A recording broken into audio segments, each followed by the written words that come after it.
Лесь Мартович. Війт. Розділ 1.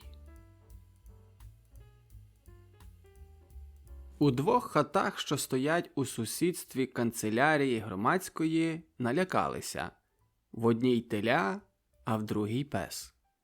Теля бекнуло та й скочило прямо на пліт, і було би пробилося на колик, якби Аничка не вибігла з хати та не нагнала його на город.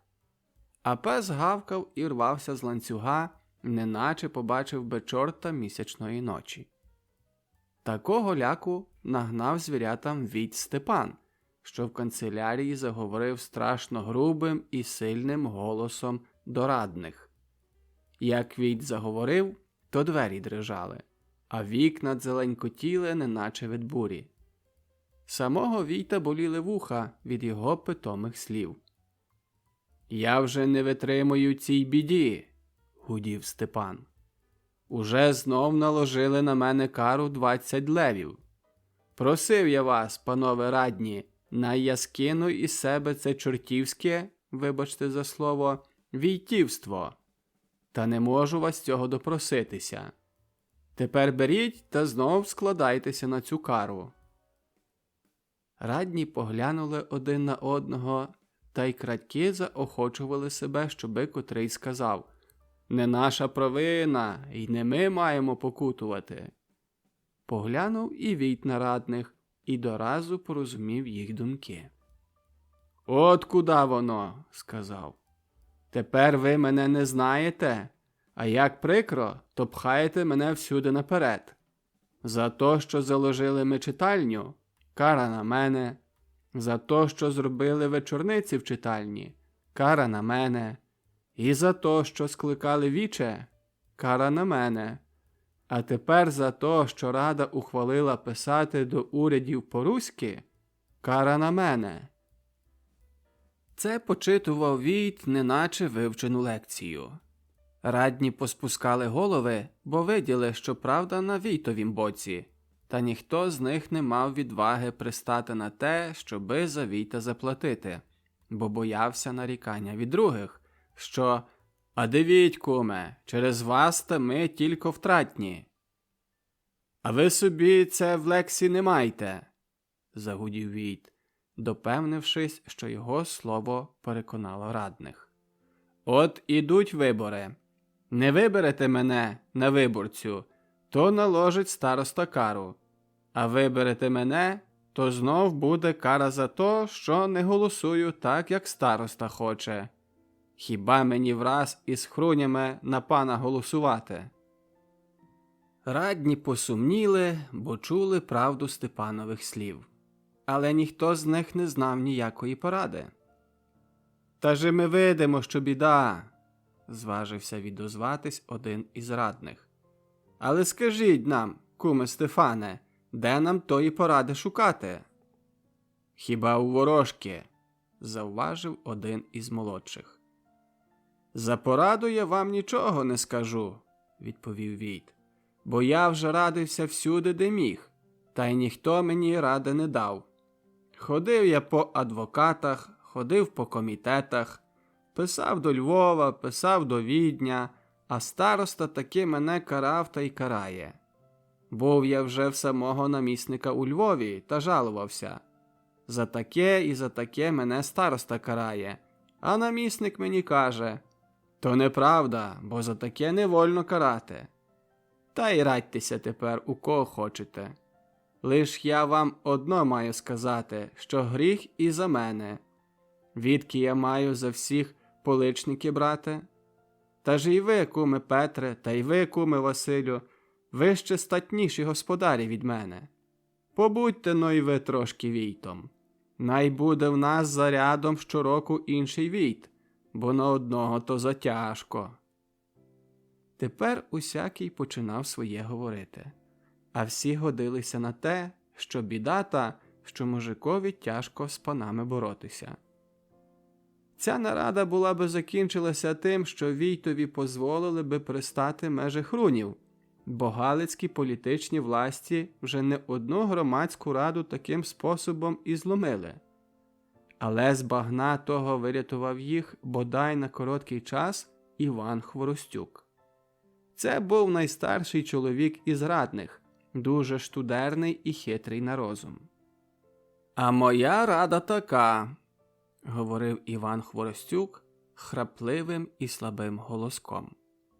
«Коли вже кожний війт мусить бути караний, то треба так робити, щоби йому та кара не вадила. Я не туди говорю, аби ми за нього платили», – додав Хворостюк, побачивши, що його радні зле порозуміли. «Лиш я туди говорю, аби війт і мав кару, й аби ніхто не платив її, та й аби кара була заплачена». Тепер радні зацікавились, перестали межи собою розмовляти та слухали уважно Хворостюкових слів. А Хворостюк відкашлявся і говорив далі.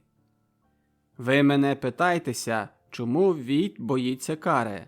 А я вам скажу, бо має звідки заплатити, є над чим пошукати. А якби війт нічого не мав, то би ніякої кари не боявся. Добре кажу чи зле?»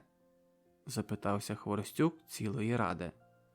«Правду кажете», – відповіли всі гуртом. «От таке же й це», – говорив Хворостюк. «Виберім такого війта, що не має нічого, то й ніякої кари не буде боятися. Але хто меже нами такий, що нічого не має?» Радні поглянули один на одного та й допевнилися, що такого межи ними нема. Це вони сказали Хворостюкові. «Я той сам виджу», – говорив Хворостюк, – «що на кожнім можна пошукати кари. Але й на те я рада. Ви мене питайтеся, яка, а я вам скажу». Іван Хворостюк підніс кулак догори та й говорив поволі та з притиском кожне слово. «Скиньмося, панове господарі, всі, як ми тут є, з радних, та й вибираємо нову раду. А до нової ради кладім нашого громадського пастуха Петра Коваленка. А відтак вибираємо ми Петра Коваленка на начальника нашої громади. Отака моя рада», – скінчив Іван Хворостюк і спустив кулак у долину. Хоч як ця рада здавалася радним чудною і смішною, отже вони таки по довгім балаканні згодилися на те, що Хворостюка треба послухати.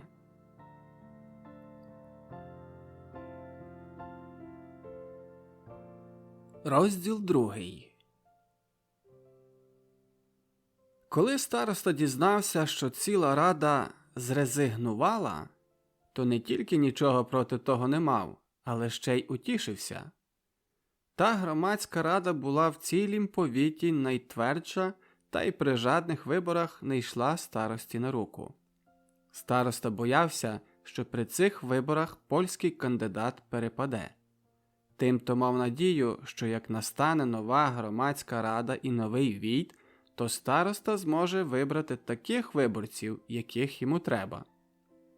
Тому-то староста зарядив вибір до громадської ради дуже борзо. Так борзо, що громадяни боялися, що не зможуть вибрати Петра Коваленка до ради. Петро Коваленко нічого не мав та й ніякого податку не платив. Мешкав він собі на громадській толоці в солом'яній буді. Аби мав право бути радним, війт доніс до старости, що Коваленко побудував на громадській толоці нову хату та що повинен платити податок. Могло, отже, таке статися, що заки Коваленкові виміряють податок, то буде вже по громадських виборах. Але тут вийшло переслідування громаді на користь. Через те, що ця громада все йшла при виборах проти польського кандидата, ненавиділи її всі уряди. Податковий уряд мстився на ній при всякій нагоді і старався кожного громадянина знищити протизаконними податками. Та й цим разом польські урядники в австрійськім уряді, котрі привикли всяке право топтати ногами, не позабули про свій патріотичний обов'язок переслідувати чесну громаду. Таки незабаром вимірив податковий уряд Петрові Коваленкові домовий податок, найвищий, який було можна. А з Петром Коваленком отаке було. У Приставськім лузі, що перед громадською толокою, із середи на четвер дерся соловей цілісіньку ніч. Десь на зорях і здрімалося йому, але він усе був певний, що перший звістить днину. Тому повернувся на галузці хвостиком до сходу сонця, приплющив очі і сховав головку під крильце. Отже, заспав. Збудилася Зозуля. Дивиться, аж світає. Сама своїм очам не повірила. Аби соловей сьогодні заспав, думала, це не може бути. Але ж ні. Зорі поринають у голубім небі, тихий вітерець потягає, дерева стріпують зрошеними листочками, настає Божа днинка. Замахала злегка крильми Зозуля, втворила дзьобок і кук не докінчила своєї співанки. Думка в неї була така, що якщо до чого, як іще ніби не день, то скаже: «Я лиш собі так, позівала». На голос Зозулі прокинувся соловей і таки задеревів на галузці. Ще йому таки не лучилося, аби Зозуля його випередила. Скочив, як попарений, обернувся головкою до сходу сонця і запищав не своїми голосами, неначе хотів своїм лящанням викинути всім із пам'яті те, що Зозуля вже обзивалася. Засоромилася Зозуля, що втратила таку нагоду, аби перевищити солов'я, та й не кінчила вже свою співанку, але зачала її наново. Та зовсім без причини посперечалися соловей із Зозулею. Ні він, ні вона не звістили днини, але зробив це інший птах. Цим птахом був Петро Коваленко. Він уже від півгодини гойкав по лузі на корови і ялівник, відганяючи їх на толоку. Скакав за неслухняними телятами босими ногами через рови та чіплявся на корчі веретою, що мав її на плечах намість свити. Як скакав через рови, то придержував правою рукою торбину, бо мав у ній півхліба, 3 головки часнику, 5 яблук і трохи сиру в капустянім листку. Коли пригнав худобу на толоку, перша його річ була оглянути буду та позатикати соломою діри, щоби не протікало. Відтак сів собі під буду, заклав ноги під себе, обернув торбину на придолок і вийняв їжу. Зняв капелюх, перехрестився та став харчувати. Ледве сонце підбилося вгору, а Петро Коваленко з'їв чверть хліба і 1,5 головки часнику. Аж ось ідуть прямо на нього 2 присяжні. Один несе нову свиту, а другий чоботи. Порівнялись. «Слава Богу! Слава навіки! Ану, Петре, взувай чоботи та й одягай свиту. Годі тобі все на толоці за худобою назирати. Іди трохи на село, та й війтуватимеш», – говорить один присяжний. Петрові застиг хліб у руці. Роззявив рота, витріщив очі та й мовчав. Що один присяжний говорив, то другий договорював, а Петро таки нічого не міг розчовпати. Не було ради, мусили присяжні на будучого війта таки добре накричати. «Одягайся, сякий такий сину, бо як тебе спражу бучком, та й шкіра трісне». Петро зложив руки на груди та й заговорив тремтячими губами. «Люди добрі, змилуйтеся! Що це на мене за напасть? Чим я провинився?» Присяжні на те не зважали. Таки мусив Петро взутись і одягнутися. Один присяжний лишився при худобі, а другий пігнав Петра наперед себе. Відколи Петро жиє, ще ніколи так не налякався, як того дня. Розділ 3. І вибрали Петра Коваленка війтом, а він іще не розумів, що з ним діється. Аж як дали йому громадську печатку, то тоді йому трохи в голові прояснилося. Старий війт Степан мав до нього промову. Він не говорив, але бив Петра грімкими словами. «Уважай, мой, Петре, уважай! Ти знаєш, що ти тепер?» Петро спустив очі в долину. «Ти тепер найстарший у громаді», – гримів Степан. «Що ти скажеш, так має бути, а всі тебе мають слухати. Але ти ніякої кари не бійся, бо ти на те війт у нашій громаді, аби тебе карали. А як тебе покарають? Кажуть тобі гроші заплатити. А ти відки даш? Свити з тебе не возьмуть, бо не твоя, вона наша, громадська. Як своє відвійтуєш, то маєш отут до канцелярії принести свиту і чоботи, та й віддати назад громаді». Та й Іван Хворостюк мав до Петра промову. «А за громадою обстань», – говорив Іван кашливим голосом. «Най тебе тепер ніщо не обходить, ти лиш собі дбай за громадою. Печатки нікому не дай, ані не дай свої руки на таке діло, що громаді шкодить. А при виборах голосуй заєдно на нашого мужицького кандидата. Не зрадь громади, аби тебе й на вогні пражили.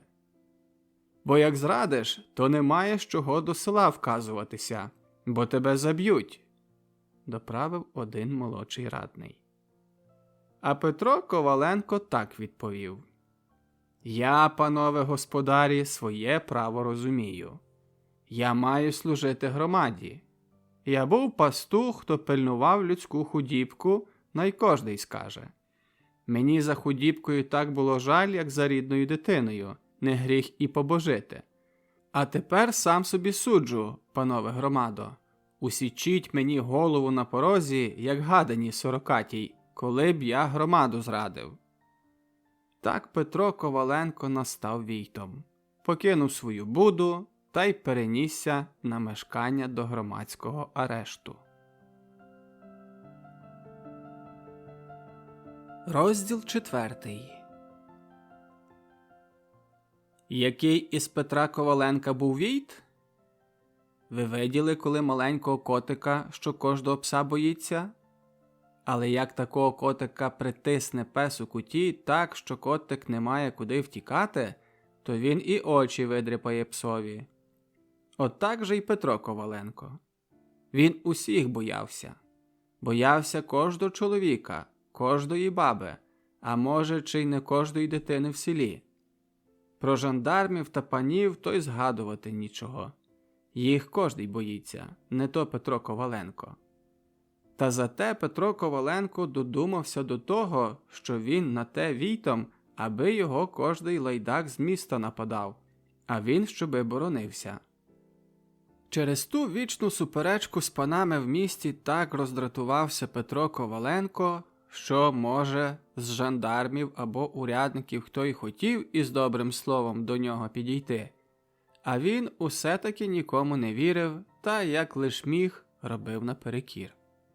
Не раз, бувало, прийде жандарм до села та жадає від Коваленка печатки, як ознаку, що відбув свою патрулю. Та Коваленко не дав. Жандарм дивувався. «Чому не дасте печатки?» – говорив. «Коли ви вірите, то прочитайте, що то на ніяку зраду». Якби я читати знав», – говорив Коваленко, – «то я би панів не боявся, лиш пани мене». Не було ради з Коваленком. Приходила на нього кара за карою, а він тільки всміхався та приповідав. «Буду мені не зліцитуєте, свиту не заберете, а арешту не боюся, бо заєдно мешкаю в арешті». Незабаром прийшли вибори на посла. Староста наказав, аби кожний війт був виборець. Це Коваленкові й не треба було наказувати, бо громада вже давно постановила післати Коваленка виборцем до голосування. Став Петро Коваленко виборцем. Дали йому карту голосування, а громада виписала на карті руського мужицького кандидата. Як ішов Коваленко до міста, то йому наказували: «А вважайте, війте, аби пани вам карту не вкрали, або щоби не приписали польського посла». Не треба було Петрові Коваленкові 2 рази наказувати. Пішов перед панів із таким завзятком, що як кара, то кара, як кримінал, то кримінал, а свого не попустить. При комісії виборчій був і староста, були й комісари, жандарми, ще й пани з ради повітової. Видирали Коваленкові карту, пхали другу, якийсь його і по спині потяг, але Коваленко не подався. Не злакомився навіть на гроші. Як прийшла на нього черга голосувати, то Коваленко вийняв карту, розложив її та й тицнув самому старості під самий ніс. «Дивіться, пане старосто, що я голосую на руського посла». Староста збентежився. «Не можна показувати», – сказав, – «бо це тайне голосування». «Я не маю з чим таїтися», – відрубав Коваленко. «А ви, пане, вважайте, аби сте голос не вкрали, бо як кара, то кара, як кримінал, то кримінал, а я свого не попущу». Хоч викинули Коваленка за двері, але руський посол перейшов. По виборах довідався староста, на який то спосіб став Коваленко війтом, то й зараз його з війтівства скинув. А все-таки Петро Коваленко, хоч за такий короткий час, і прислужився громаді. Громада за ті його заслуги дарувала йому свиту та й чоботи. Пішов Коваленко назад пасти худобу, та вже й забув за своє війтування. Лиш часом, як розлютився на яке теля, то кричав: «Та ти, дурне теля, мене не слухаєш? Та ж я громаді служив. Я, бідний невчений пастух, та обстав сильно за громадою. А що би було, якби я був учений та й маючий господар? Тоді я взяв би панків у крипи, що змикали би передо мною, як теля у сіянок». 1903 рік.